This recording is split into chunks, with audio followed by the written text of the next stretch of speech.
Hello everyone, this is doctor Arpit Singh from gentle cure health. तो इस video में मैं सिर्फ 2 पॉइंट को डिस्कस करूंगा सीधे सिंपल वर्ड्स में कि what is homeopathy and what is the need of homeopathy. Homeopathy क्या है और होम्योपैथी की आखिर ज़रूरत ही क्यों पड़ी। मॉडर्न मेडिसिन है, एलोपैथिक मेडिसिन है और भी साइंसेज हैं, उसके अलावा होम्योपैथी की ही ज़रूरत क्यों पड़ी। तो सबसे पहले पॉइंट को मैं थोड़ा सा बता दूं कि होम्योपैथी मैं यहाँ पे डेफिनेशन नहीं बताऊंगा, सिंपल वर्ड्स में ही बताऊंगा कि क्योंकि आपको बताना है। मैं आपको बता रहा हूँ, आपको किसी और को बताना है, समझ में आनी चाहिए बात बस। तो होम्योपैथी एक ऐसी साइंस है जिसने बिलीव किया है कि बॉडी खुद कैपेबल है किसी भी डिसीज़ से फाइट करने के लिए। बॉडी खुद लड़ सकती है, उसे किसी बाहरी तत्व की आवश्यकता नहीं है लड़ने के लिए, वो खुद से ही लड़ सकती है। इतनी सक्षम है, भगवान ने अपन को इतनी ज़्यादा कैपेबिलिटी दी हुई है, जिसको अपन इम्यून सिस्टम बोलते हैं। होम्योपैथी में उसको वाइटल फोर्स बोला जाता है। हैनीमन सर जो हैं वाइटल फोर्स बोलते थे उसको। अब वो क्यों बोलते थे वो आगे की वीडियोज़ में बताया जाएगा।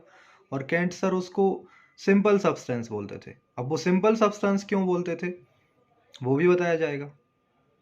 अब सिंपल सब्सटेंस जो है कुछ सोच के ही बोला है कैंट साहब ने। जो एफोरिज्म्स में हैनीमन साहब अच्छे से नहीं बता पाए, उतना व्याख्या नहीं कर पाए उसकी, उसी को जो आप फिलॉसफी पढ़ोगे डॉक्टर कैंट की, तो उन्होंने उसको सिंपल सब्सटेंस बोला है। और उसमें वो बोलते हैं कि हैनीमन साहब ने बोल तो दिया वाइटल फोर्स, लेकिन वहाँ पे वो बहुत सारी चीज़ें डिफ्रेंशिएट करना चाहते थे, लेकिन अब वो उसको समेट के एक एफोरिज्म में उनने डाला है। लेकिन उतने अच्छे से वो समझा नहीं पाए क्योंकि दूसरी चीज़ों को उनने ए टू जेड समझा दिया आपको। डिसीज़, नॉलेज ऑफ डिसीज़ से लेके how to prescribe a medicine, इधर तक हैनीमन साहब ने सब समझा दिया एफोरिज्म्स में। एफोरिज्म्स का आप जो है डेफिनेशन देखेंगे गूगल पे, तो एफोरिज्म का मतलब होता है कि बहुत सारी जो वर्ड्स हैं या बहुत सारे जो आप जिसको डिस्क्राइब करना चाहते हो उसको एक छोटी सी एक टर्म में या एक छोटे से शब्दों के एक बोल सकते हैं अपन उसको कि बहुत सारे शब्दों को एक छोटी सी लाइन में समेट देना, उसको एफोरिज्म बोला जाता है। आप देख सकते हैं गूगल पे।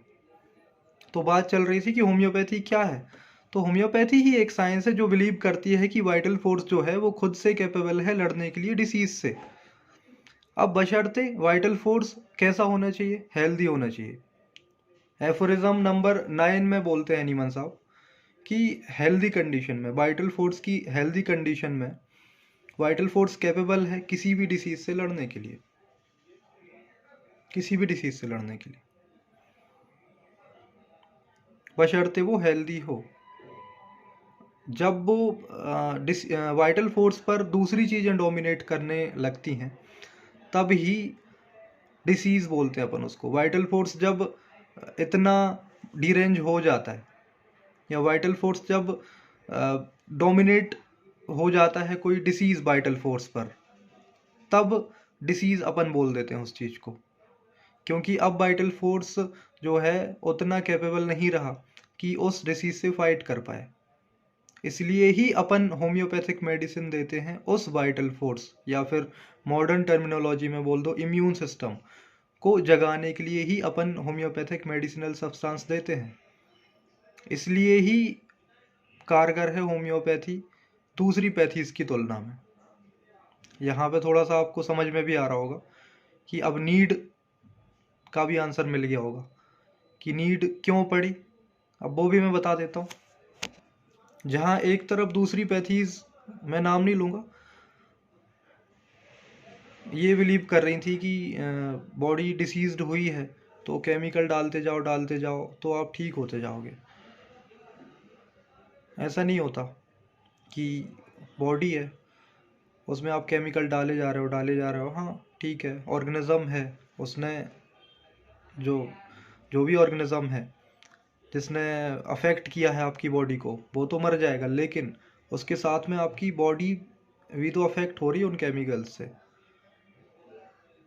तो ये एक वजह थी, मेन वजह थी कि आपका इम्यून सिस्टम तो कहीं ना कहीं सप्रेस होता जा रहा था। तो उसी को फिर से जगाने के लिए, आपके वाइटल फोर्स को जगाने के लिए ही होम्योपैथी का जन्म हुआ।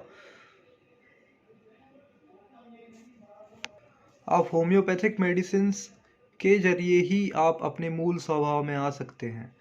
आप अपनी हेल्थ को पहले जैसे पा सकते हैं सिर्फ होम्योपैथी मेडिसिन से, क्योंकि इसमें कोई केमिकल्स नहीं होते, इसलिए भी बोला जाता है कि इसमें कोई साइड इफ़ेक्ट्स नहीं होते।